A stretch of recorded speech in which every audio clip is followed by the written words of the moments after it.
According to the Dolphins head coach and assistant head coach and running backs coach, Devon Achane is going to get more work in 2025. And the quote goes along the lines of something like, we're going to feed him more. We're going to give him more work. He can handle it. And I'll actually read this right here.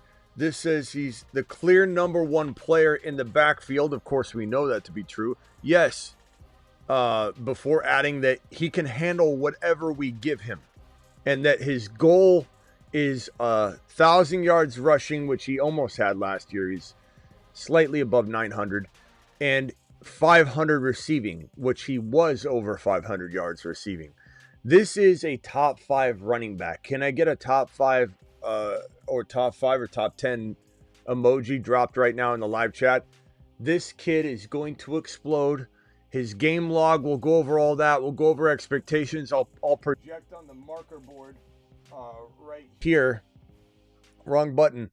I'll project on the marker board right here my projection for 2025 stats and expectation. We're doing it all live. Then we're going to draft the Fantasy Football Show, the Devon Achane Emergency Live Stream Show, the Devon Achane Emergency Live Stream. His assistant head coach and running backs coach says he's going to get more work. This is fantastic news. Do we want him getting 300 carries? Maybe. I mean, I don't know. Okay. Live from the FantasyFootballShow.com studios. It's the Fantasy Football Show. Live! Monday through Friday, 8 p.m. Eastern. Smitty is also live whenever news breaks. From the FantasyFootballShow.com news desk, here is your breaking news.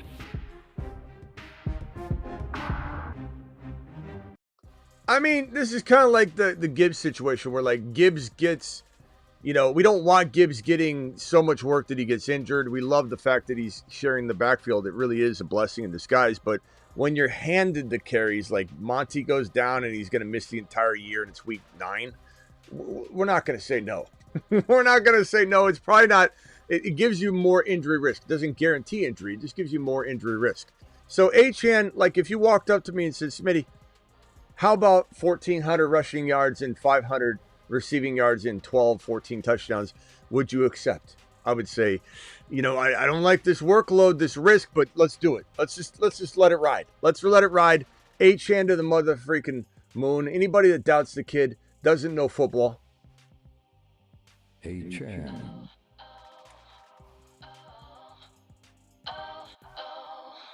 Achane is the man. His haters call him small.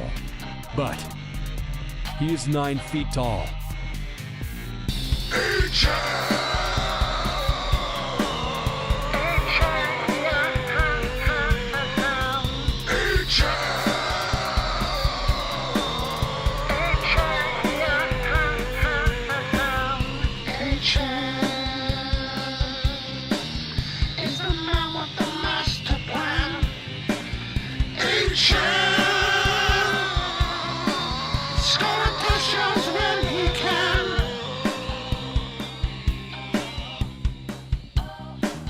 Achane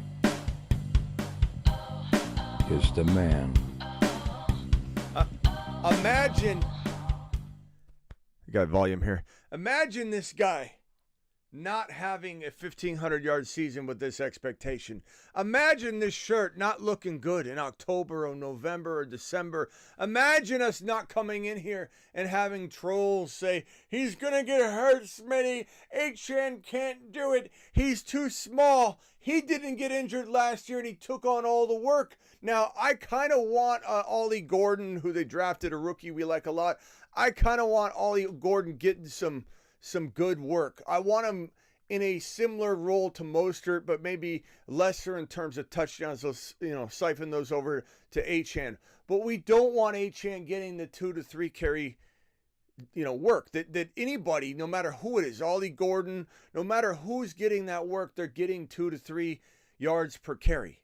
Like 2 to 3 yards per carry work is just inevitable when you're getting those up the gut. There's nowhere to go. You're trying to just keep the defense honest. Let's get a 3-yard gain, a 3-yard gain. We miss a pass, we punt the ball. We're trying to get the defense thinking that we could do anything at any moment during any part of the game. That's kind of like the work that Monty gets. That's the work that Mostert would get. That's the work that Achane unfortunately got a lot of last year, which knocked his yards per carry down.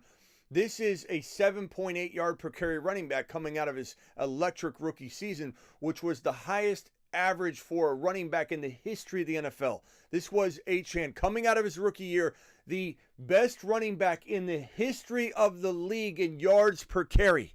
That is absolutely insane.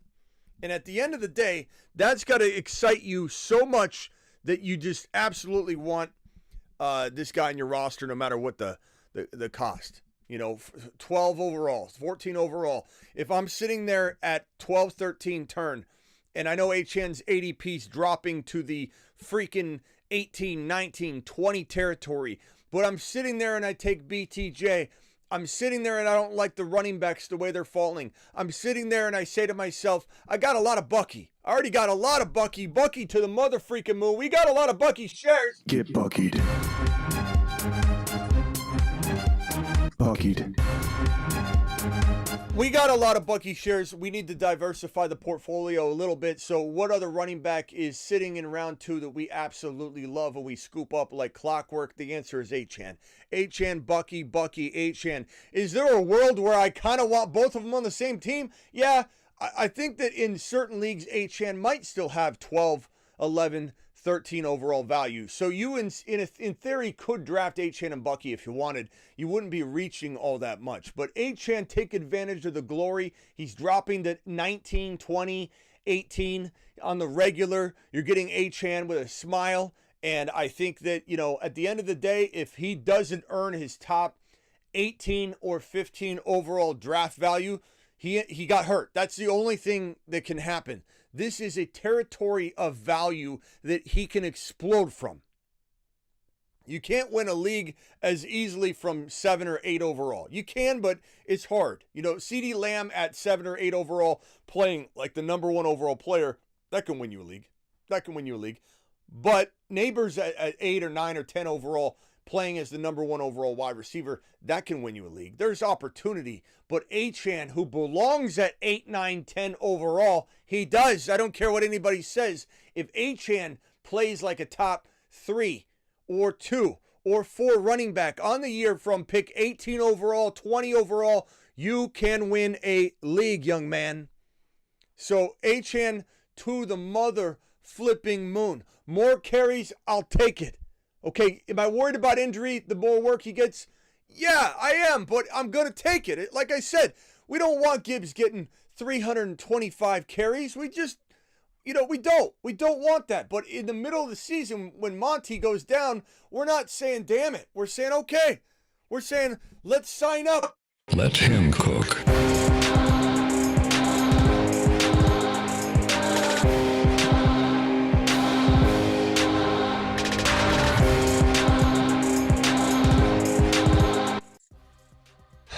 Game logs. Look at the game logs. I mean, the guy is so explosive. 4.5 yards per carry last year.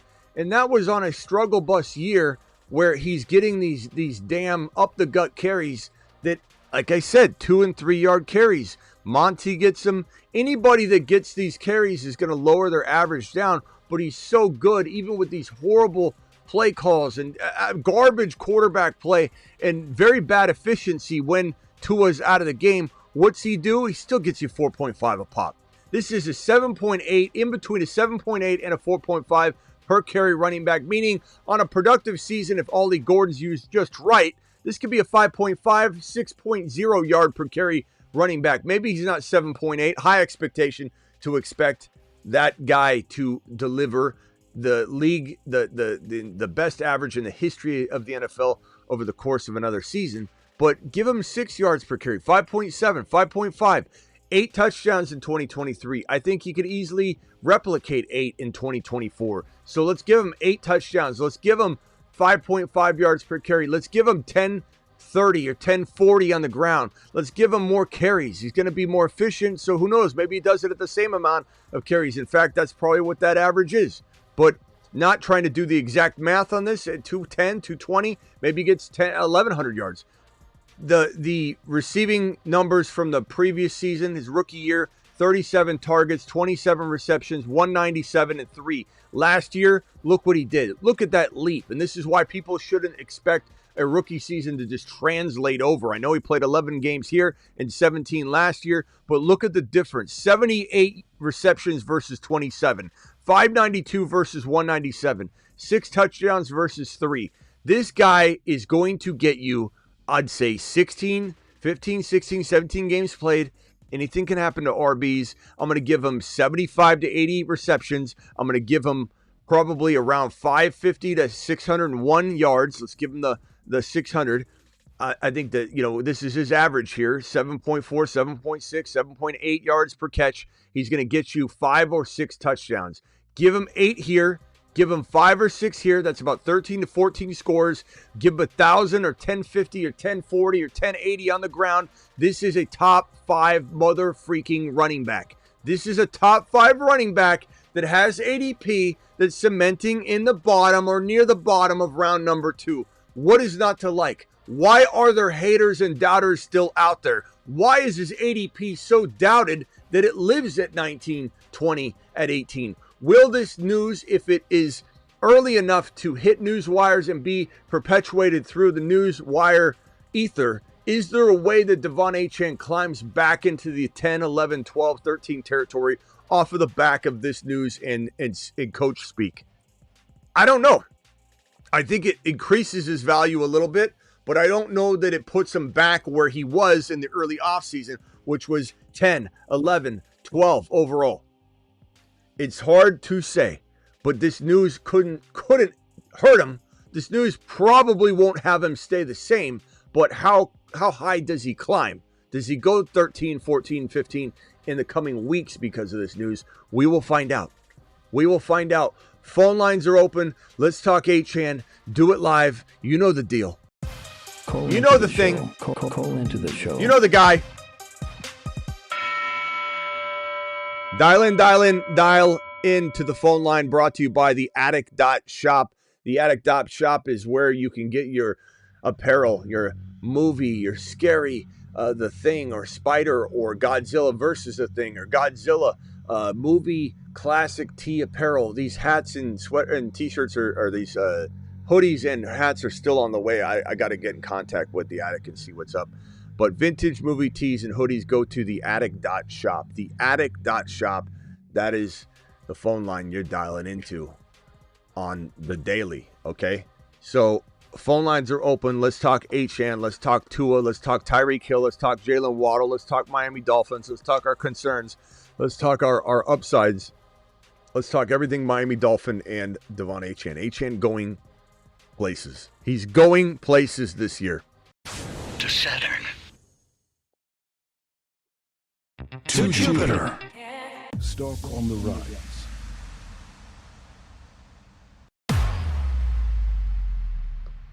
All right, dial in.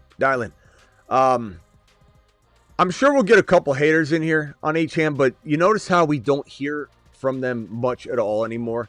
Do you remember all the haters that would cipher all that bad info into the live chat, come in and be a total downer, try and be a total Debbie Downer, and we wouldn't allow it to happen. We come in here and we say things like, you're talking to me?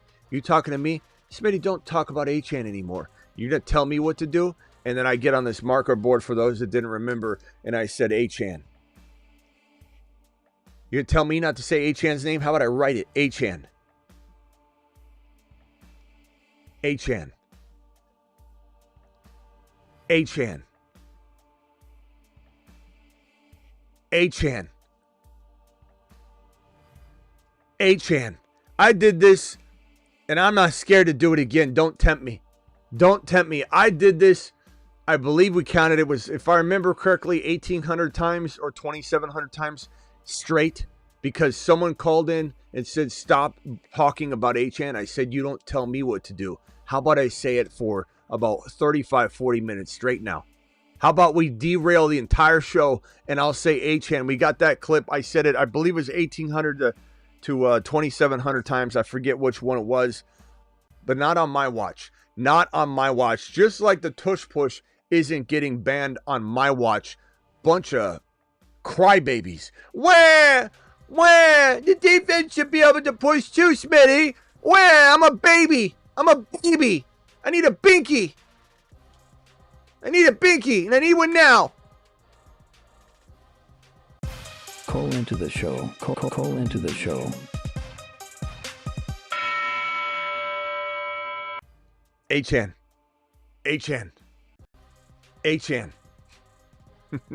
Tell me what to do. You're not going to tell me what to do.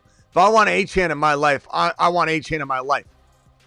If I want Achane at the 12 overall pick, I'll take Achane at the 12, 13 turn every single time. If that's what I want to do, that's what I'm going to do. You don't tell me what to do. You don't tell me where to draft him. And this channel is an Achane channel. We don't screw around. We don't wait around for things to happen. We take the bull by the horns. This is Achane season. You're either in or you're out. I don't want to hear anybody trying to get on this train mid-season. And if anybody has doubts about Achane at this point in his career, 2 seasons in, 4.5 yards per carry, 7.8 yards per carry, 6 touchdowns on the ground, 8 touchdowns on the ground, 500 and whatever, 560 whatever yards last year, nearly 80 receptions. You get out of your mind. This guy's a top 5 running back. He's a lock. And his assistant head coach and running backs coach said preparing to give Achane, quote, more work, unquote. That he can handle more. That he can be, clearly he's the best player on the team in the running back room. Clearly he can handle more. This is all good stuff. So buckle up, Buttercups. It's going to be a painful ride if you're still doubting this kid after 2 seasons of electric play. I dare you. Doubt him again. I dare you. Doubt him again. I dare you. This news was nice to see today, to be honest with you. I mean, we know all this to be true. We know Achane's not getting dialed back. We know Achane's going to get roughly the same work at a bare minimum. But when you hear something like this, it's really nice. It's nice and it's not. The reason it's not is because now grandmas and double doubting Donnies and careful Caleb's and scared Scotties and worried Williams, they're all going to be like a little bit more apt to draft him. So I can't imagine it doesn't help his value. I just don't know how widespread it will be. The good news is it's May 21. So I don't know. Maybe June 1, we start to get a lot more people that are redraft oriented coming into research and get prepared. Magazine drafters aren't even here yet. 4th of July, usually a flip gets switched for people that are out partying, drinking, talking to their buddies on a boat, and they remind each other, hey, you got a draft coming up. And it triggers so many people to flood in on about July 5. That's when things are going to get crazy up in here. I expect 500 live viewers any show we do. Maybe more, maybe a lot more. I expect monster growth. I expect all kinds of great phone calls and interactions. Tons of news will be sifting in. But June 1 is like a baby jump step in, or not even a baby. It's a big jump step into more views, more people seeking out information. I think we're kind of in a good spot right now for a piece of news like this to drop, because maybe 10%, 15% of the entire fantasy football population is reading it. So, and your dynasty leagues, of course, people are reading it. But, you know, this is something that definitely can't help steal them away. But I don't know how bad it'll hurt. Travis, you're live. Hey, yeah, I mean, I agree that they could get him more work. He only had 203 attempts, so you know, he could easily be in that 220 range, and I'd argue he could challenge for that 90 or 100 reception. And like you've mentioned before, the biggest thing is that he's not going to have to be taking those, you know, short yardage, up the gut type carries. They have so many more bodies there. They have, you know, Madison, Ollie Gordon, Wright, so they have depth in that room now. So he can get the carries that matter, and mean, I think if Tua can stay healthy, that's a big if, but he could be in that Eckler role where he's getting 90 to 100 catches out of the backfield. Jump into a weeklies right now, guys. Go into a weekly winner. Yeah, I totally agree with you, Travis. Weekly winners, underdog, code Smitty. The link's in the live chat. I'll drop it right now. Here's the link right here. Play underdog fantasy. Jump into a weeklies. It'll fill very quickly. So if you don't get into my draft, don't fret. Don't get upset. Yeah, I mean, Travis, the thing is, like, I believe he could get 195 carries if they're using Ollie Gordon properly, and he could have 1,000 yards off of 95 carries. You know, he could have 8 touchdowns off 95 carries, just like I think Breece Hall. We don't want Breece Hall getting the 6 to 7 up the gut carries at all. I don't even want him doing any of them. Those are odds on likely to be 3-yard attempts. And so on the off chance that Breece Hall has some remarkable, bounces a run to the outside and takes off for a 40-yard scamper, I'd rather him have none of that work and just be fresher. So you give him 195. We're talking Achane now or Breece Hall. They're the same player essentially. You want them both popping off in the receiving department. You want them both rivaling some of the best wide receivers for reception totals. And so you're looking at 195 times, let's call it 6 yards a carry. That is 1170. 195 times his 7. I'm not saying he's going to have 7.8, but just to give a reference, 195 times his 7.8 rookie yards per carry average would put him at 1,500 yards. So he doesn't even need 203 carries. They could give him more work in the receiving department. They could essentially assume they're giving him more work, but he's so efficient, he's in the end zone. And so they're giving him actually less carries. They're expecting to give him more. This is like when someone said, how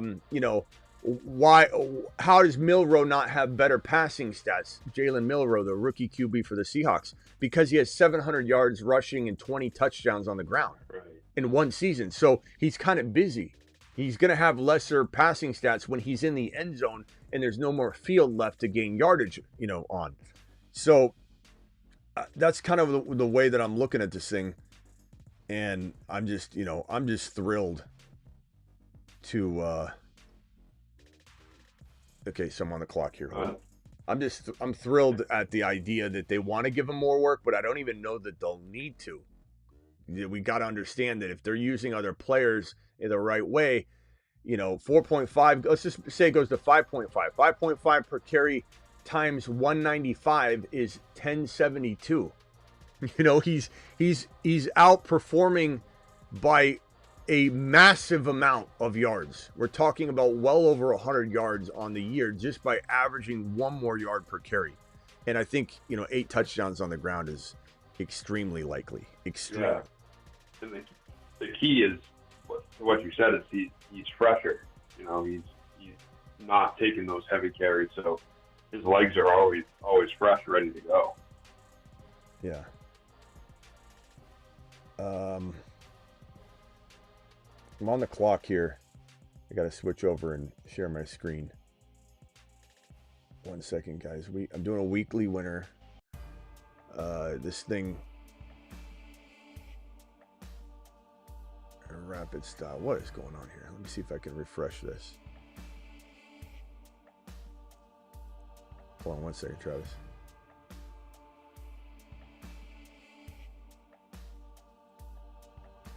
Let me see if I can refresh this. It's like not loading. So far, I took, I have the 10 pick, of course. I took BT and I took Bucky a little early because the running backs are flying off the board. Of course, on an Achane stream where I say he could go 12 overall, he gets taken at the 12-13 turn. So it's like, what are you gonna do? How am I supposed to draft the man of the hour when I say he could climb? In the first draft we do, one of you mofos goes out there and you literally snag him at the 12-13 turn. This is weeklies though. So he does go a little higher. This is actually kind of where his where his ADP kind of lingers anyway. But yeah, I like Bucky. I like BT. I love these guys in weeklies. Remember, weekly winner, you're not trying to accumulate points over the entire, season. You're trying to literally have the highest point total in any one given week with the team you drafted one time, one sitting. You don't get to redraft. You don't get to do any of that. So it is what it is. My super chat says, Danny. Yeah, that was an old super chat. Danny, was that one that I didn't answer or something? Or did I answer and you were gone? BTJ and 3.5 for 1.5 Pickens and McClure. No, we answered that one. We spent a lot of time on that one. Yeah, that was a tough one. If it was Harvey, I liked Harvey. Harvey and Pickens, we ended up leaning Harvey and Pickens. So hopefully you heard that content, but thank you for that super chat earlier. On the clock here very shortly, it went Jacobs and Achane at the 12 spot, McCaffrey and St. Brown at the 11. The 10 spot was me at BT paired with Bucky. The 9 spot has Neighbors and Nico. The 8 spot has Lamb and JT. The 7 spot's got Derrick Henry, Brock Bowers, and is currently on the clock right now. And they pair who? The spot after that at 6, Genty, Lamar, Higgins. And then the other owner just took Mike Evans to pair with that other group. All right, let's go back over. I'll keep going down stream a little bit. Let's take a gander at who's going to be available. There's our boy Garrett Wilson. I love Garrett Wilson. Chase Brown just got taken. On the clock now is this guy here who's got 2 wide receivers. Probably looking at Kyron here, unfortunately. Not to mention if he's watching, he's going to take him now that I said that. Well, I have a 10-second delay, or 8-second delay at this point, so he probably didn't hear me. Going to time out. Time out on McLaurin. There you go, baby. There you go. Kyron Williams. Give me Kyron all day long. Kyron, Bucky, and BTJ. I'm loving that in weeklies. Do it live. Do it live. Part of me wishes I would have went Achane in round 1 now. Man of the hour. Do it live. Garrett Wilson's still there. There's one pick before me. Will this guy take another wide receiver, or will he go shopping in another direction? Garrett Wilson, damn it. That would have been nice. Okay, on the clock here. On the clock here. JSN, Burrow. It's weeklies. Give me Joe Burrow. So we've got BTJ, Bucky, Kyron, and Burrow. Weekly winners. Top scoring team in any one individual week. No one week is tied to another. Week 7 has nothing to do with week 1. Week 2 has nothing to do with week 1, etc., etc. Your entire team could be suspended or injured until week 16 or week 17. And then all your players could come back from an alien abduction in week 17, whatever. And you could win 20K if they outscore every other team. And everybody's in one big bucket. And the best part about weekly winners on Underdog, link is in the live chat, pinned links in the description of every video. Coach Smitty also gets it done. The best thing about Underdog is that you essentially, and this is weekly winners, remember, you essentially are you're trying to outscore everybody, but you get to watch your standings against everybody. Whereas if you're doing like a Best Ball Mania, there's no standings in week 4, no standings in week 7, there's no standings in week 10. But in weekly winners, because it's all basically like 17 separate leagues that last one week, you see the standings every week and they reset to 0. Then you see the standings. So the entire day of Sunday morning games or Thursday games, you see who's currently winning 20K at that moment in time. So after the morning games end on a Sunday, let's say week 2, you'll see you might be in first place winning the $20,000, but you obviously can lose it at any moment. It's such a fun contest. The only thing is crazy is you could essentially be in like 30th place and getting, bringing home a lot of bacon, and you're in 30th place, and somebody could have like not even a big name player like this. Let's call it Kyle Williams, the rookie receiver for the Patriots. Somebody could have Kyle Williams, and if he catches a 50-yard touchdown, you're in 30th place. You might drop to 200th place. That's how crazy it is, because everyone's competing in one freaking bucket. It's not like in Best Ball Mania where you make it to the next round after week 14. So when you get to the finals in week 17, there's 200-something teams left. So you could have Pickens catch a 50-yard touchdown pass, be in 4th place, and not even move. So it's a very different environment, and it's a roller coaster ride. And there's been times where I've been sitting like in 12th place, 14th place, I think the highest I've ever been sitting at was in like 10 to 12. And then all of a sudden one player scores, and it's not even my player, obviously. And boom, I'm down to like 80th place. Then something happens and I'm down, bad even more. Like it's crazy the change. I love Debo here. Debo in weeklies is fantastic. My team is looking absolutely sick and disgusting in a very positive way. Joe Burrow, Bucky, Kyren, BTJ, Debo. Very solid. Very solid. Monty's there. He just went. Monty's there. I still see Mahomey there. I'm very tempted, Travis, to go bully QB, but it is hard to go bully QB here. Quinshon Judkins is pretty good in weeklies. Oh, Mahomes just went. Yeah. That guy's definitely listening. Still there? Pickens isn't there. Yeah, Pickens is there. Let's do that. Let's go Pickens. I like that. I probably wouldn't have even saw him because he was down so far. Yeah, I like that. That's good. Good call. That guy's definitely listening before. Jax, you in here? Jax, don't take Caleb at the next pick. Please leave Caleb Williams for me. That's the guy I want at the next draft selection, bro. Please.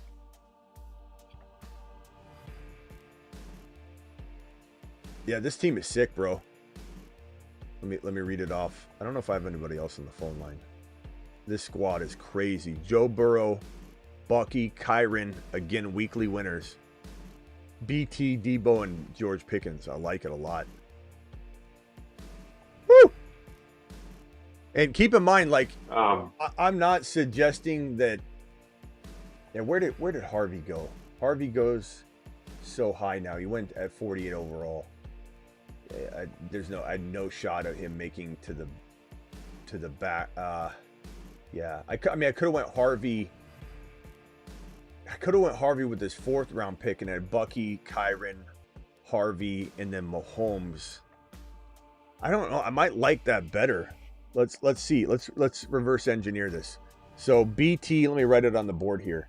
This is the current team. Current, and then the alt team. So I have BT, Bucky, and this wouldn't change. BT, Bucky. Then I have Kyren. That's not going to change. So Kyren. And then instead of Joe Burrow, I got Burrow here. I could have went Harvey. And then at this next pick, I went Debo, and I'd have to go Mahomes. So what team is better, the current team or the alt team, the alternate universe team? Where do you take Pickens? Is that after? Yes. So Pickens would be on both teams. Okay. What team's better? BT, Bucky, Harvey. So it comes down to Burrow, Debo, Harvey, Mahomes. That's pretty solid. I like the current one. I like either. I like the balance. Those are, but see the alternate universe kind of breakdown is fun because it gives you a different mindset for when, let's say, Burrow gets sniped or something doesn't go your way, and now you're like, well, damn, I guess I could reach on Harvey because I ran through that example and I loved it. They're both fantastic. They're both these are championship beginnings of a team. Let's keep it going. I don't want to screw this up. I don't want to mess up. I'm on deck. Let's not screw it up. I've got Olave's interesting. Travis Kelce is there. But this guy will take okay.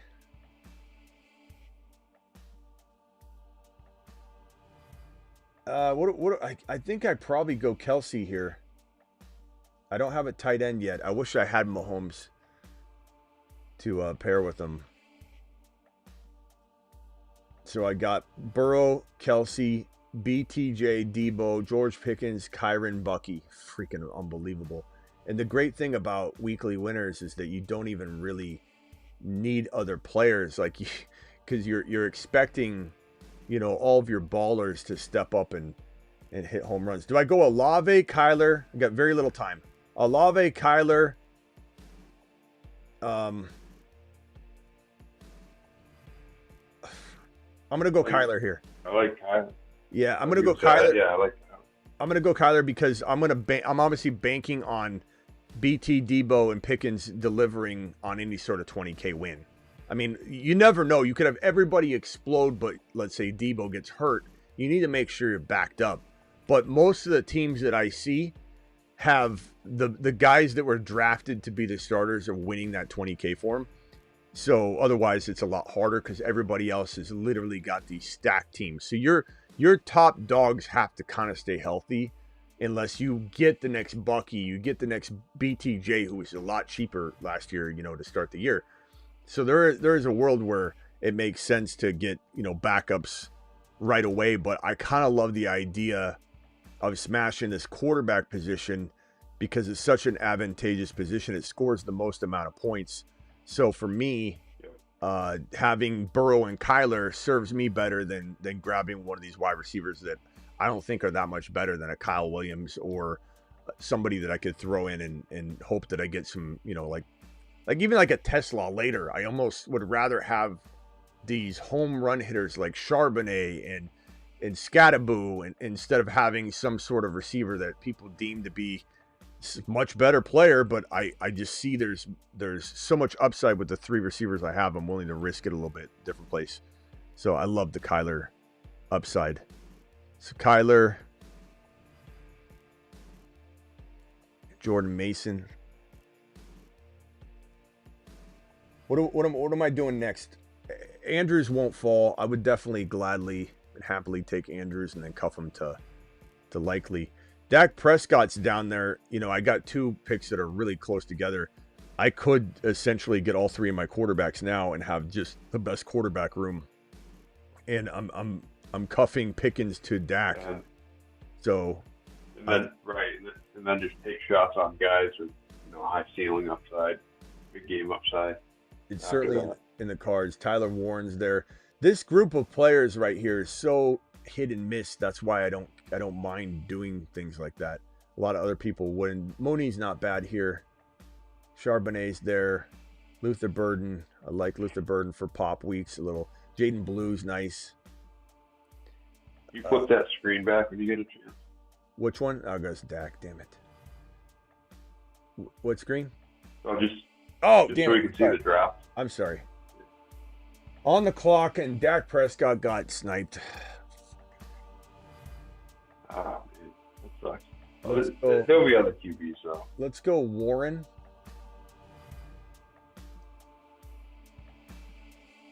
So Tyler Warren. I mean, I'm fine with Kyler and Burrow. I don't even need another QB essentially, but I really wanted to stack Pickens to Dak. Tua on deck here. I'm definitely taking. Okay, Tootin. I'm definitely taking Charbonnet here to give myself I didn't want to say top 5 potential monster running back. So Bucky, Kyron, Zach Charbonnet, BTJ, Debo, George Pickens, Travis Kelce, Tyler Warren, Burrow, Kyler. Freaking unbelievable squad for a weekly winner. I like it, man. I like it a lot. Freaking unbelievable. Okay, 2 super chats from Garrett. Garrett says Achane equals monster. We agree. Imagine that, says Garrett. Well, no offense, Garrett, but it's not so much that we agree. It's that you are seeing the light on what's being said on the channel finally. Thank God. Get ready for me in Marsman this year. I'm winning. Okay. Well, keep bringing your same mentality of hating all the players that I like, and you got yourself a deal.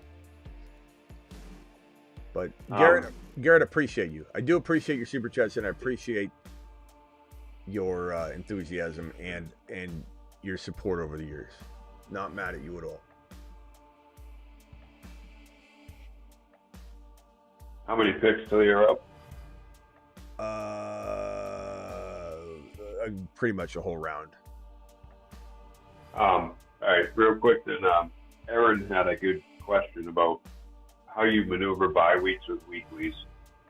Like, what do you usually do? What's a good strategy, etc.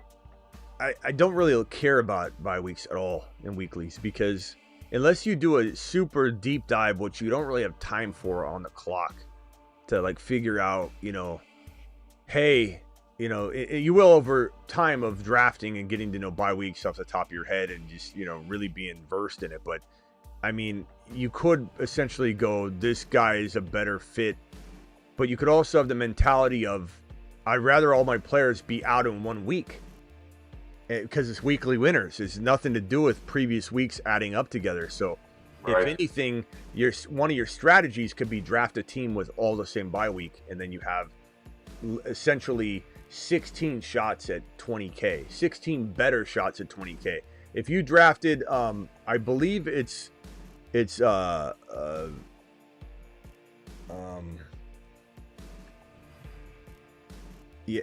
see, Joe Burrow and Mahomes. So Joe Burrow and Mahomes have the same bye week in week 10. Draft all Bengals and Chiefs. There's a strategy there in weekly winners. You don't care if you lose week 10. It doesn't do anything to you. You're just more souped up every single week instead of bleeding out with one player down. So I think that there's 100,000 different ways to look at bye weeks, and there's no real one set way you should be looking at it. On the clock, I like Besh here. T-Law, I could cuff. Kyle Williams, I like a lot. Garendo's a home run hitter. I'll go Besh here just to get another receiver in the group here. So Besh will be my fourth. I think he's pretty solid. I could go Kyle Pitts here. It wouldn't be crazy, but I got 2 tight ends. I'm fine with that, I think. Trevor Lawrence would be nice, but is he really going to unseat, my other 2 quarterbacks? I don't think so, so I'm not going to worry about it. Scrolling down, I think Garendo's got the most home run capability. I'm going to go Garendo here in weeklies. So Garendo, Charbonnet, Kyron, Bucky, those are monsters. Those are absolute straight-up monsters. I'll probably take Jordan James, too, at some point. I mean, I'm fine. Like, in weekly winners, I'm not hurting at all. I don't even need to worry about stacking these positions any different.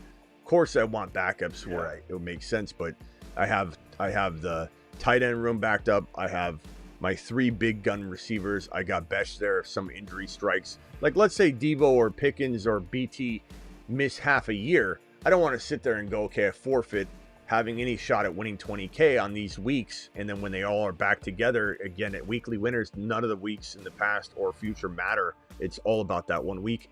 I'd rather try and compete. So Besh is important. Having Kyler is important in case Burrow goes down, not to mention the rotational aspect of having 2 players and having the optimal score go in. And so, of course, you want running backs like that too, Charbonnet. But rather than have,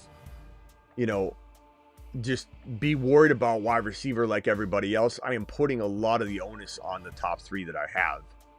I'll back them up fine. Besh is great. I'll take Kyle Williams if he falls. I'll take a handful of other wide receivers that I love. But this team is going to bank on, like anybody's team, winning off of the back of the big name players. Unless you grab a BT or a Bucky, I'm talking like top 5 player, hidden gem. If Besh is okay, you're probably not winning the 20K with Besh in the lineup unless Besh becomes a monster. Like, you literally are seeing teams that win 20K have everybody firing off that they drafted, and you're only seeing a Bucky or a BTJ, surprisingly amazing overperformer, cracking those lineups. Like, anytime somebody sent me their 20K winner, because we've had a couple people on this channel that have won the 20K first place prize, they've always sent me their team, and their lineup is loaded. It's got all of the studs that they drafted pretty much all the time. I'm sure there are some exceptions, but point is, like, you are banking on your big guns staying healthy, or this weekly might not, until they're all healthy, it might not have a chance each week until they get all back on the field.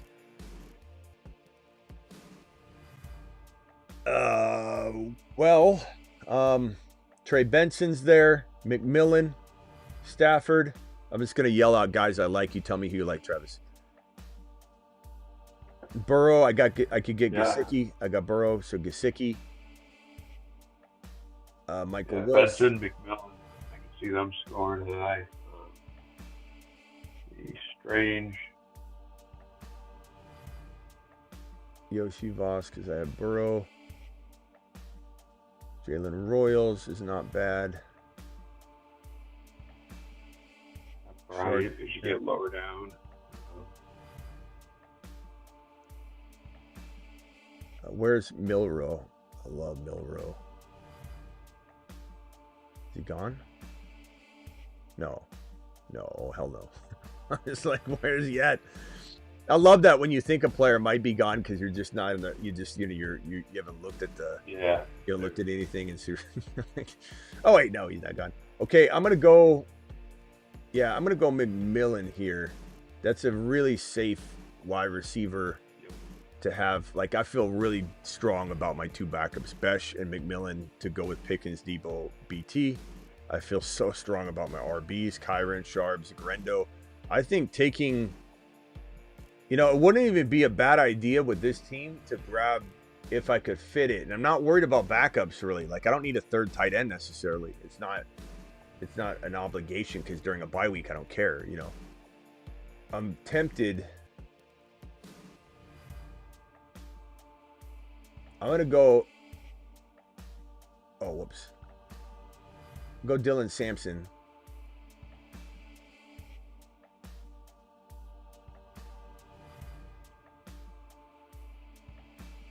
So Charbonnet, Garendo, Dylan Sampson, all have big time, pop week potential. Yeah, and McMillan, I know Ibuka's there, but he already showed he can have huge weeks. It's crazy. He had 6 touchdowns in the last 6 weeks of the regular season. All right, let me show the board from the top so everybody can. So here's the first 5 rounds. I'll kind of pause here for everybody to take a look at.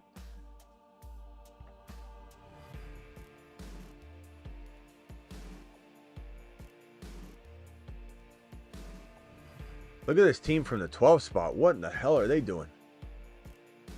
This is a strategy. I don't think the person is picking good players there, so they're not trying to troll. This is a strategy. I mean, trying to figure out the strategy, by all means. Like, great, probably, I'm going to guess a lot of rookies. So, Josh Jacobs, Devon Achane, James Cook, Breece Hall, Monty, Swift, Baker, Purdy, Herbert, Tua. What in the hell is going on here? All tight ends. Look at this. Look at it. It's almost like they're they're drafted. What does this remind me of? It reminds me of like Tetris. By position and walk away.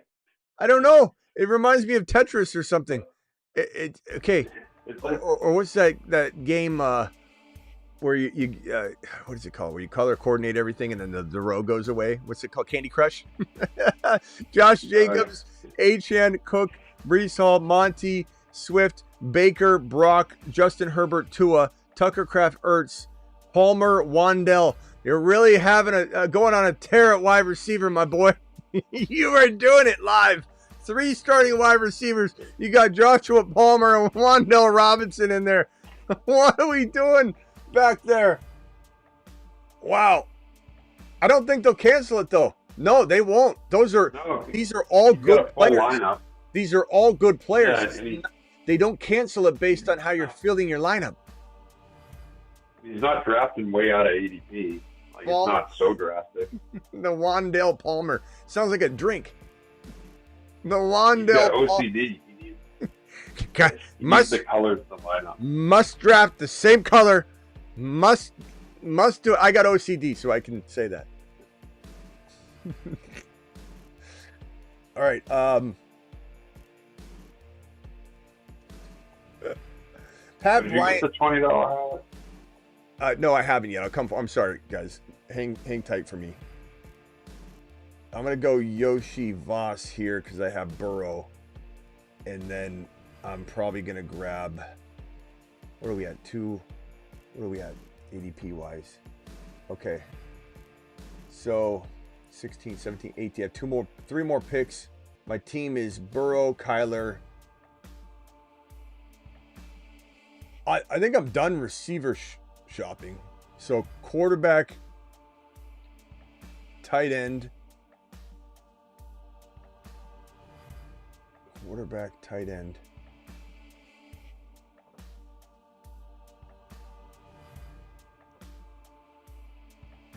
You know, I'm going to time out, and I don't want to mess this up. It's a big reach, but there's only 3 rounds left. Like, how big of a deal is it to reach? I don't care. I got every pick I'm gonna grab is a reach anyway, so it doesn't matter where I reach. So I got Milroe, kind of my sleeping giant QB, and the bye weeks don't matter because it's weekly winners. Your week 1 has nothing to do with week 2. Your week 2 has nothing to do with week 3 or week 1, or your week 10 has nothing to do with weeks 1 through 7. It's individual reset weeks. It's like 17 different leagues using the same team that you drafted, and everybody starts over every week. Whoever wins 20K, boom, boom, boom. So I don't even care about the bye weeks. And there's a strategy to drafting everybody on the same bye week. But Bucky, Kyron, Sharbs, Garendo, Sampson, Burrow, Kyler Murray, my oddity that allows me to have firepower that other people won't would be Jalen Milroe. BT, Debo, George Pickens, Besh, McMillan, Yoshi Voss, Kelsey, Warren. I've got 2 more picks to go.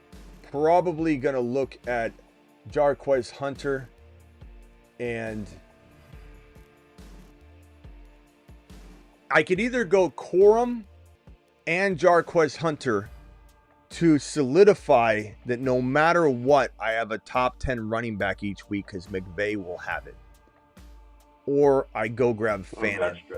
Or I grab Fannin to have the 3rd tight end. So Jarquez Hunter is a must. Is Corum needed? And of course it's not needed, but I'm all about, in the weekly winners, I'm all about securing up what I feel could lock me into something. I mean, I could go Milton as well if I wanted to have some sort of like big swinging quarterback play, but I don't know. Here I could go Jarquez Hunter and Corum. I'm fine at wide receiver, I think. Got BTJ, Debo, Pickens, Besh, McMillan, Yoshi Voss. I've got Kelsey and Warren. I could see one of them getting hurt and wishing I had a rotational player, but there is a world. That's where I lean Fannin, but I get the other strategy too. But here's the other thing.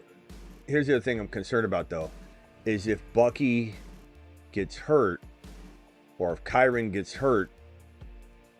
And we don't know if Charbonnet, Garendo, or Dylan Sampson will be in the lineup fully then. So I feel like if I grab both of the backups, then I'm locking myself in to one running back guaranteed, and I'm pretty sure I'm going to have another one each week. So, and given it's weekly winners, I don't like that. Yeah, I'm not really worried about. I mean, Fannin could get me 0 points for 10 straight weeks. Yeah, I think you'll be okay with those 2 tight ends. Yeah, let's go ahead and do that. I kind of like that, looking at your running back room. Yeah. Let's do the RB situation here. So, Corum, who cares about anything else? Okay, so Hunter, and where the hell's Corum? How far down do I got to go? Okay, let me just search. Is he on a team? No, he can't be. There he is. Someone wants to take him too. I don't care. If you're gonna snipe me over it, you don't need Corum. You shouldn't. No one should be drafting Corum unless you have Hunter and Kyron, and even that, a lot of people would say is crazy. Fannin, this guy's definitely watching. He's sniping everybody. Corum, here we go. Let's look at this. Let's look at Jax's team because it's totally the Fantasy Football Show team. Minus the running backs, really, but St. Brown, Rice, Garrett Wilson. Yeah, you were. Oh, look at those tight ends. You got so many tight ends, bro. I probably sniped your Kelsey, didn't I? That's why you're sniping me. You're pissed. It's he sniped the Garrett Wilson. Right His before team you were isn't. gonna take Oh, whoops. His team isn't that the fantasy football show driven, actually. a lot of tight ends. Wow. Yeah, I don't want to claim that as being one of my pupils. Just kidding, bro. All right, Joe Burrow, Kyler, Milrow, Bucky, Kyron, Sharbs, Garendo, Sampson, Hunter, and Corum. BTJ, Debo, Pickens, Besh, McMillan, Yoshivas, Kelsey, Tyler Warren. I like it. In weekly winners, I like it. I don't need the third tight end. I don't even need the third running back or the third quarterback essentially, but I feel comfortable having I it. like the last three wide receivers you took. I like those. Yeah. Best Yoshivas and Five tight ends wild? Not really, bro. Not in weekly winners. There's so many ways to look at it.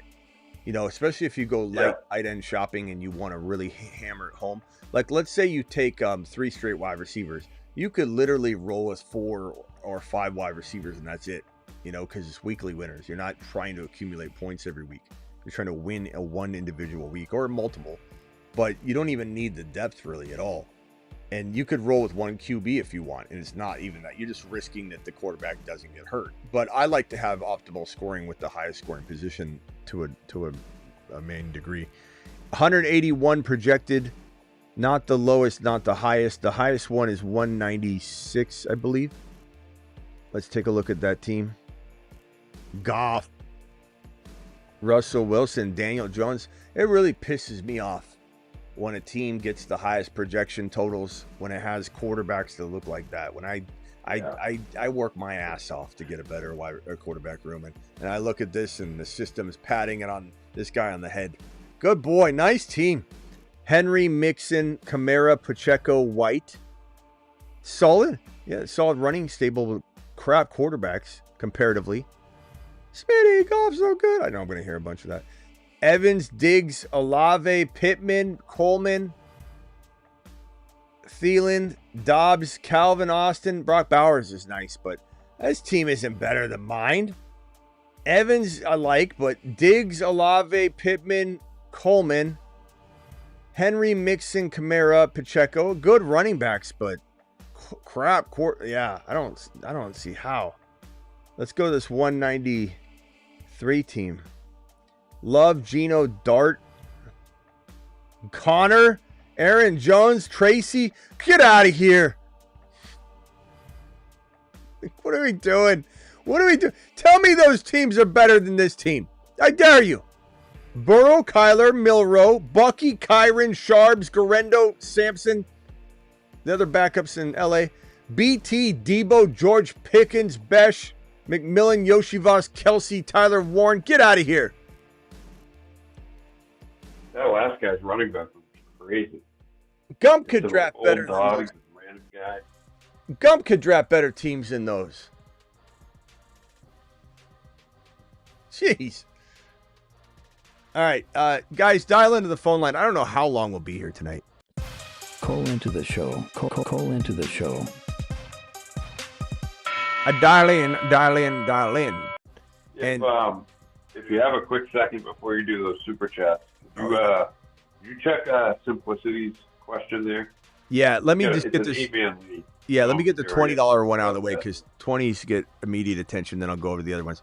$20 holler from John dropping a $20 load Alert. on screen. Super chat alert. Thanks, pal, for the $20 holler. I have Breece Hall, and I've been offered the number 3 overall pick in Dynasty. Do you think any of the rookie running backs other than Genty and Hampton would be worth it? John, I appreciate your $20 piece of glory that you've graced this show with. I don't want to send you on a lap, so I won't because you dropped $20 holler.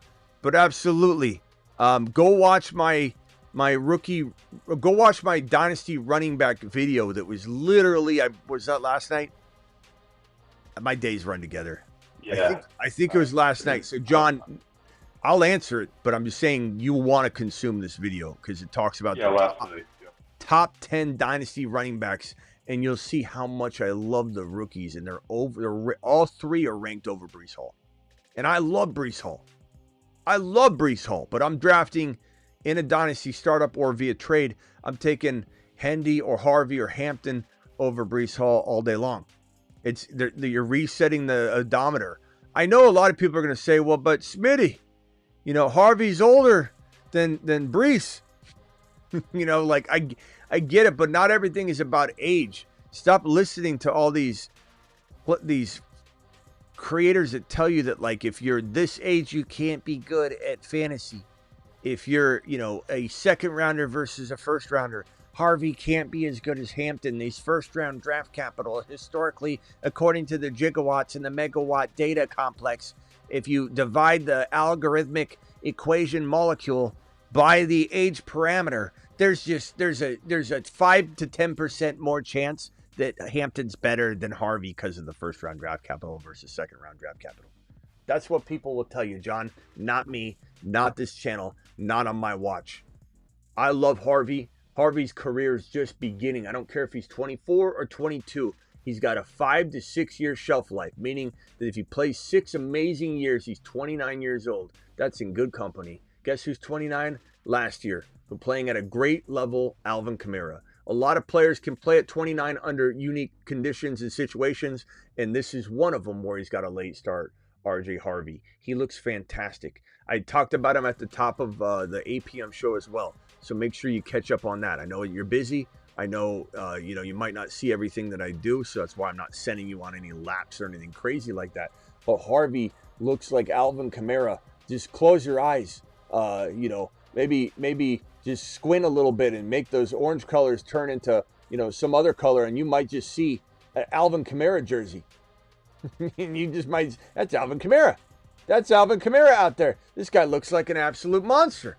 And I don't know which one to draft, though, because honestly, I would waver. If I've got Hendy sitting there, I've got Harvey sitting there, I got Hampton. Hampton's probably the safer long-term bet. I probably can admit that, but I don't know that I believe that that's how I'll feel at the end of the year, because Harvey gets the ball out now. He gets all the volume now. He gets the workhorse volume now. So Harvey over a Breece Hall by a country mile. And I love Breece Hall. And Breece Hall could have an amazing year.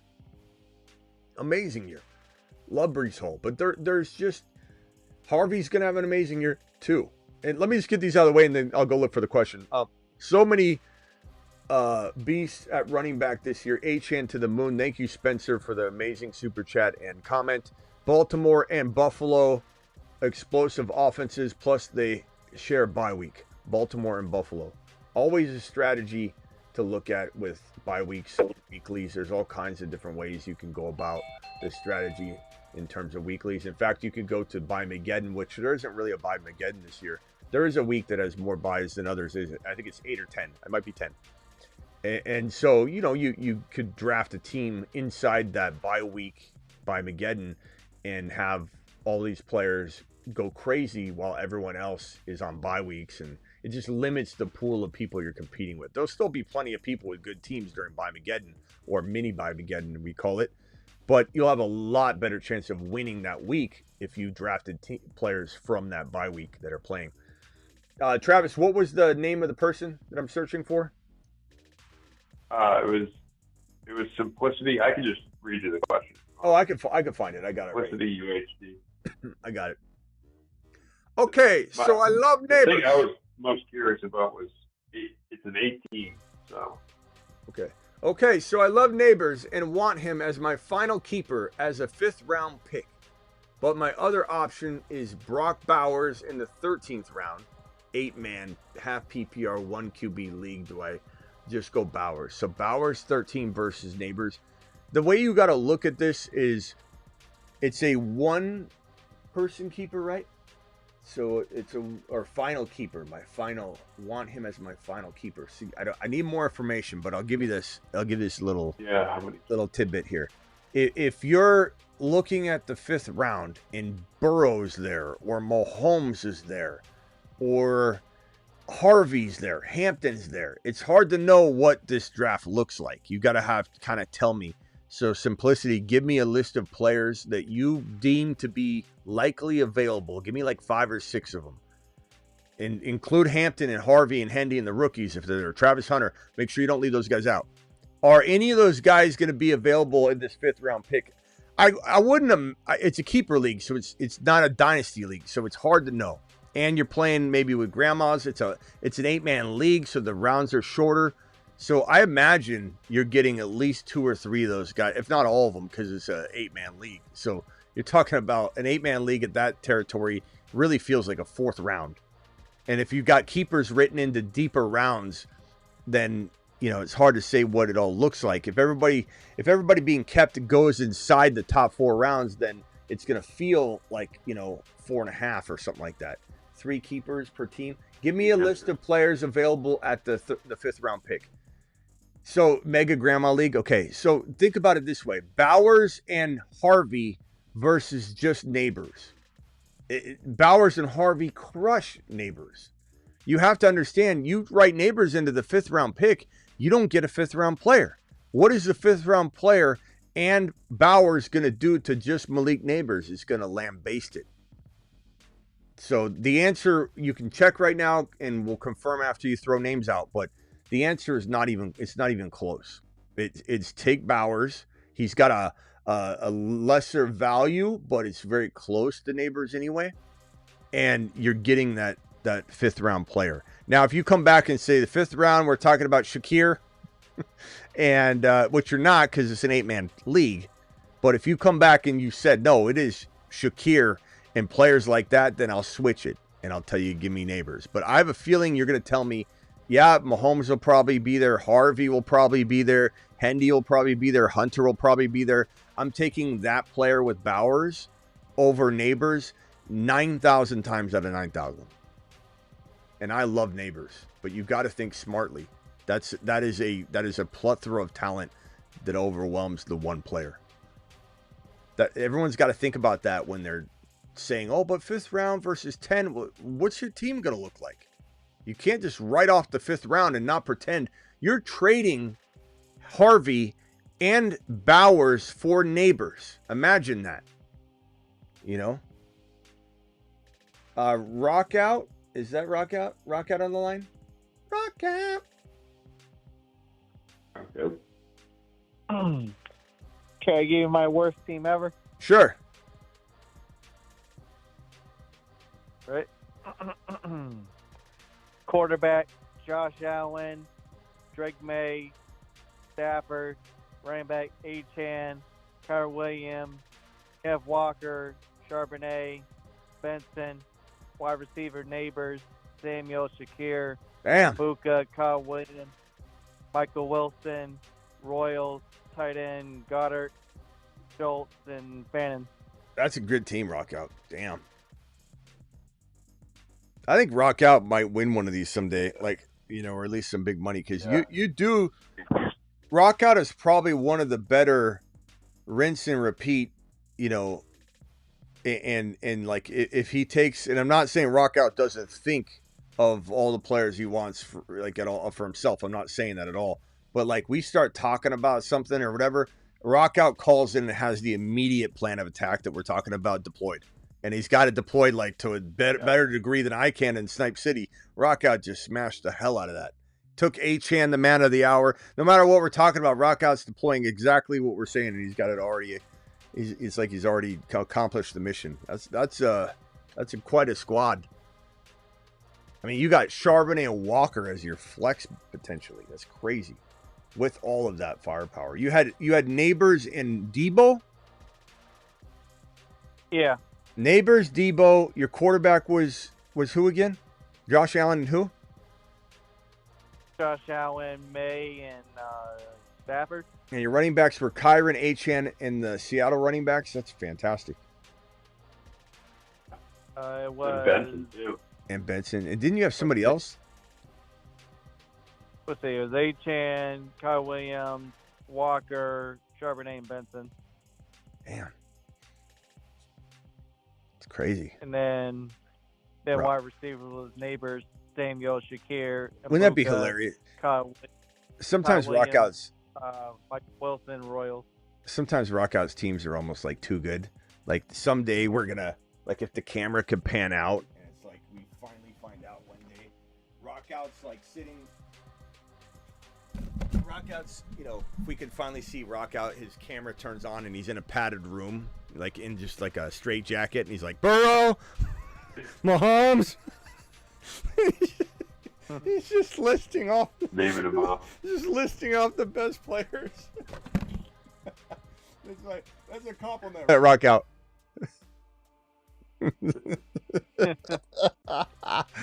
This whole time.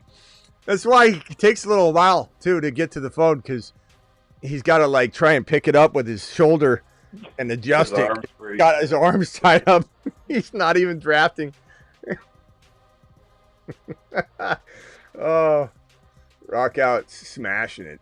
It's just, there's some of them are just so damn good, Rockout.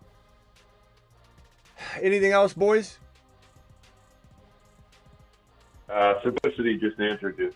Would be that here. So to expect at the 5.7 to have Hampton, Hendy, maybe MHJ. You're definitely gonna have Harvey there. If you're gonna have Hampton, and you got to take. So it has Bowers. Try to get Neighbors if he falls is 2.2. Yeah, 100%, bro. There's just no debating. There's no debate. I mean, it's an 8-man league, so everyone's got to have stacked teams, but try and get an advantage where you can. Also, in an 8-man league, I highly advise you draft an elite quarterback as well, just to give yourself. You're trying to get 85. Oh, okay, you have JD. Perfect. Yep. Perfect. Don't leave that Harvey. I love Harvey in that spot. All right. Super chats real quickly. Jackson with the $5 hauler. Didn't know you did Dynasty. For those that don't know, we do Dynasty on this channel now. It's going to be, I don't want to say it's confusing because it's really not. But I decided to take the Dynasty content moving forward and dropping it on this main channel. Meaning, it's not just me like getting rid of it. I'm going to create, the videos I would create on the Dynasty channel are now going to be created on this main channel we're on right now, the Fantasy Football Show. The Dynasty channel I renamed and converted into Fantasy Football Unplugged. So don't unsubscribe if you're subscribed to the Dynasty channel. Don't unsubscribe. You're gonna love Fantasy Football Unplugged. Fantasy Football Unplugged is gonna be the behind the scenes of this show and the brand. It's gonna give you fantasy advice as well, because I'll be breaking down from like a backstage example of something that I'm talking about. So you can kind of think of it like a vlog, and every vlog will have like one topic. Really, it'll be focalized. It might be about, let's say it's about just Genty exploding in week 1, and it's just like watching that and just like going, God, this is amazing. Or what if it's a player that struggles or something like that? It might be a negative kind of like just coping behind the scenes show about like an injury or something. Let's hope nothing happens, but there'll be all kinds of stuff. But the Aaron Rodgers signing, for example, it's going to be the ups and downs. I've got a lot of video collected of me over the last 2 months talking about Aaron Rodgers. Like, when is it going to happen? And video footage of me talking to the family as we're going to Disneyland. I combed through all my videos, and there's a video of me saying that I'm going to have to go live, on Aaron Rodgers in Disneyland, because he's going to, like, there's all that stuff. It's such a fun, I think it's going to be a fun angle to watch of the channel. So 2 channels, only 2 channels now on YouTube, at least. We'll still have the Rumble channel, the Fantasy Football Show on Rumble, which I haven't done anything on for a while, but I will revive that in time. I promise you. I really want to knock Rumble out of the park still, but that's later on. I'm not touching that yet. It's still there. Subscribe if you're over there. But the Fantasy Football Show is now all-encompassing, regular content. Nothing's changing. You're not losing any content. The Dynasty content's not replacing any content. Just anything I would have done live on the Dynasty channel, which I haven't done a lot of lately, and I'm going to do a lot more now because of this move. It's all going to go on the Fantasy Football Show. Not to mention, you go to the main YouTube page of mine, and on the second row, it'll say Dynasty only content. And so anything that's made for Dynasty only will be on that Dynasty row on my main YouTube page, as is Fantasy Football Court, Panic Chamber, ADP, once the season starts, the waiver wire row. And my YouTube homepage will be so organized that you will know where to go when you get on it. You'll say, let me go to Smitty's waiver wire shows, scroll down. Let me go to this over here. And in part of it will be Dynasty. You'll go to the Dynasty section. There'll be a lot of Dynasty content on this channel. So appreciate you and thank you for your super chat. Let me get these 2 super chats out of the way real quickly. Thank you, Jackson.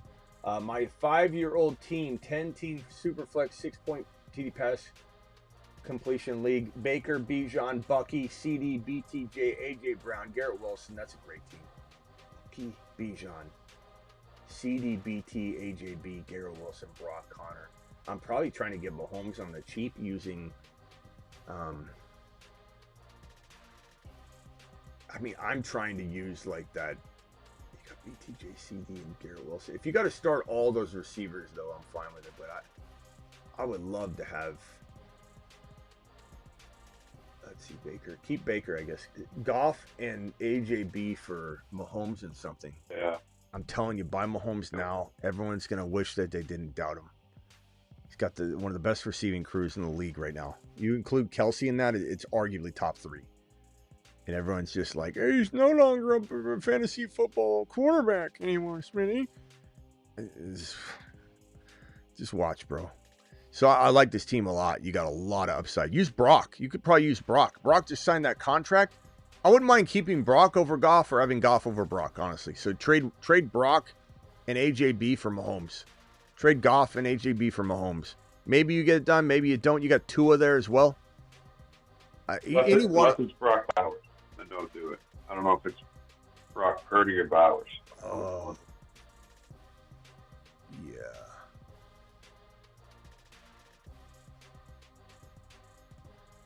Huh. Does he have another tight end anywhere? Yeah, that might be Brock Bowers. Yeah, if that's Brock Bowers, bro. That's so Goff I or wasn't sure. I just figured. Yeah, no, you're right. I think you're probably right. Goff or Tua with AJB, either one. Either one. Do it live. Pick up Milrow after you do that. Do it 2 for 1. Get Mahomes and then pick up Milrow. Milrow and Mahomes over AJB and Tua or AJB and Goff. It crushes it. I love it. Nice job. And get ready for all the Dynasty content again. You'll find all the Dynasty content if you don't see it post live. You'll see it on my YouTube channel. Just scroll down to the second row, which should say Dynasty only content. People on SiriusXM hate Achane.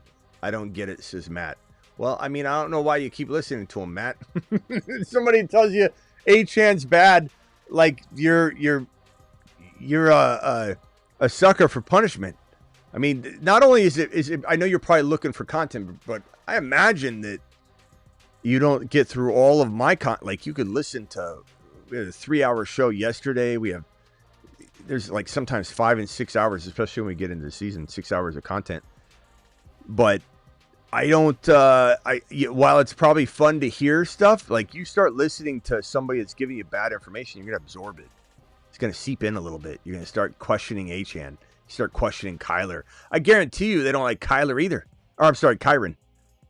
I guarantee they don't like Kyron as well. Almost guarantee. I bet you they got a problem with Harvey's age. All right, rock out. Anything else? I'm going to call it a short night tonight. Hour and 18 minutes is a short show for us. It's a long show for anybody else. But anything else? Rock out. Yeah, is there any scenarios where you're like skipping over Hampton and then taking someone else there and then taking Harvey later? I don't know. You just got to give me an example, or the only thing I could say is if I could trade down to get Harvey and I know I'm going to get him and I'm drafting soon, like, because if you wait a month and let's say Harvey, right now we already know Harvey's got increased value. We don't know to what degree yet because of this video that I posted on Instagram that is floating around everywhere. This video alone on Harvey it could increase his value. We just don't know to what effect. Harvey looks so fantastic in this. I know it's just in shorts, but he is a monster. If you don't have an eye test for this guy right now and say this guy is a one-cut, just super villain. He's got Saquon Barkley thighs. This guy can power through anything.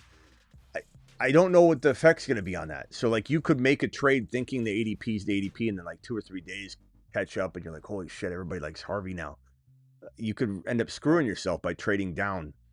But at the end of the day, if I'm drafting at 2 overall and I can't trade down, I'm not forcing a player. If I love Harvey at that moment, I don't care what anybody says. I'm not saying I don't like Hendy as much. I really do. But Harvey feels more guaranteed for year 1. And how will year 2 and 3 shake out for Hendy and Hampton? Hampton has no Najee probably in 2026. But what if Najee plays really well and they decide to pick him back up? That happens. Teams will bring back a guy. You know, you think somebody's gone and the thorn in the side is gone. But what if Najee has great goal line work and they just bring you? Don't know. You have no guarantees on what that running back room is going to look like. Harvey is the only guy.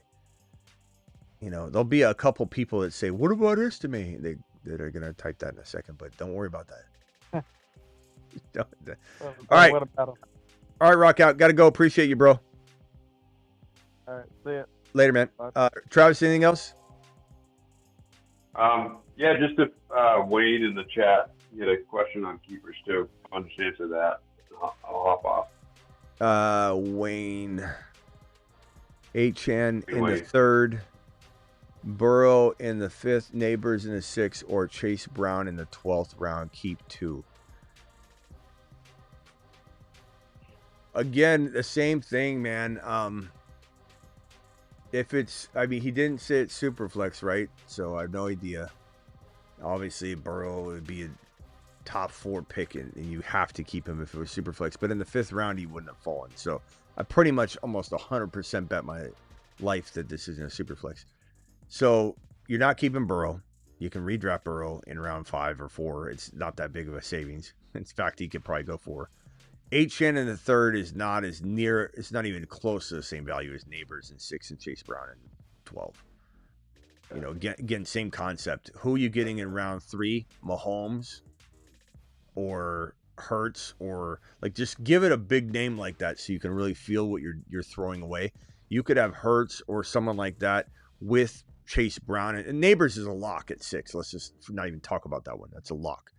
But Chase Brown with Hurts is way better than just Achane in the 3rd round, because you're getting that Hurts in the 3rd round. So there's just no doubt about it. Now you're keeping Burrow. You're keeping 3 of them essentially in a way, because you're getting a Hurts instead of a Burrow, but you're getting a Hurts. Love it. Smash it. Do it live. All right, Travis. We'll see you later, bro. Yep, see you thanks, Smitty. Bye. See you tomorrow. Yeah. See you on Patreon, actually. Everybody get on over to Patreon. Patreon.com/The Fantasy Football Show. I'll drop the link in the live chat right this very second. Hit this link. Do it live. Smash it. There it is. $10 a month. Cancel anytime. It's basically the live chat group we're talking with right now over on the Patreon. When the show ends, everybody, let's rush into the Patreon, especially during the seasons. It's hopping. Right now, it's still plenty busy, but it is hopping during the season, especially on game day. We're all just sitting packed in it's called the Game Day Lounge. All these other chat rooms become ghost towns. We're all packed in the Game Day Lounge, and we're just like, do you see that? What do you need? I need a touchdown. Bijan scored again. Like, just some people are working and they can't watch the games, and they're literally relying on the play-by-play that happens inside the Game Day Lounge. Like, no one's scoring a touchdown without somebody going, touchdown, Burrow! Higgins, touchdown! And so, like, if you're working and you don't have the games, you literally just pull up the Game Day Lounge and just read everything that's going on. It's fantastic. I'll go in there right now. Travis, I imagine, will be in there right now. So if anybody wants to ask a question, in fact, I'll pull up the Patreon right now and I'll type in anybody. Yo, what's up, Travis? Travis just posted. Any late night topics? Boom. Travis and I are in there, and I can do video streams. I haven't done very many yet, but I'm going to start doing them this week. I'm going to do live stream video shows inside the Patreon only. They won't be on YouTube. They won't be uploaded to YouTube. They'll be just like Instagram lives, like I do on Instagram, in Patreon. Patreon lives in this. We'll probably do a lot of Patreon lives on game days. That's probably going to be where you see me, like in the middle of halftime, in between the morning and afternoon games. I imagine I go live on Patreon a lot, if not every week. So Patreon's where it's at. And then don't forget to get on over to my thefantasyfootballshow.com. Year-round rankings, bold predictions, trade calculators, the whole shebang. I got into the industry in 2002/2003 because I couldn't find a trade calculator in the industry. So I decided I'll do it myself. And that's how I got into the industry over 23, 24 plus years ago, because there was no trade calculator, not an instant-based trade calculator, not one that I could find anyway. There's nothing. They had some downloadable, like you enter your whole roster into a program and you got to download the program and update it. And I wanted a customer-facing web browser-based trade calculator that didn't require any lineups or points or scoring formats. You just click on a name, and it tells you whether you're screwing up or not. And it gives you dynasty and redraft auction dollar values to give you a distinction of how different the trade is. Redraft rankings, dynasty rankings, superflex rankings, top 200 rankings, the super rookie rankings, which I coined in the industry that everybody uses now, where it includes the rookies and sophomores only. And when rookies graduate to sophomores, they stay in it. When the sophomores graduate to juniors in the NFL, they get bumped out and the new incoming rookies come in. So there's only 2 years of players always in the super rookie rankings, ADP rankings, you name it, articles, all of that. TheFantasyFootballShow.com. Go check it out. I'll see you all later. Appreciate you. Thank you to my super chatters tonight. You guys are monsters. We had Garrett dropping the 2 super chats, the $2 super chats. Thank you, Garrett. We had John. We had Justin. Justin, did I get to your... Yes, I did. Baltimore and Buffalo, explosive offenses, and they share the same bye. Yeah, Justin, that's a good strategy if you're trying to beef up on everybody losing you 1 week, but everybody being available so you don't bleed out a little bit here and there throughout the entire season. You want to bleed out in 1 week. Spencer, thank you for the super chat. Jackson Roberts, thank you for the super chat. Matt, thank you for the super chat. Celebratory messages. Do we have any celebratory messages? I don't think we do. Maybe we do. I don't think we do. And gifted memberships, I don't think we had any tonight, but we had tons of them earlier. Appreciate every single one of you.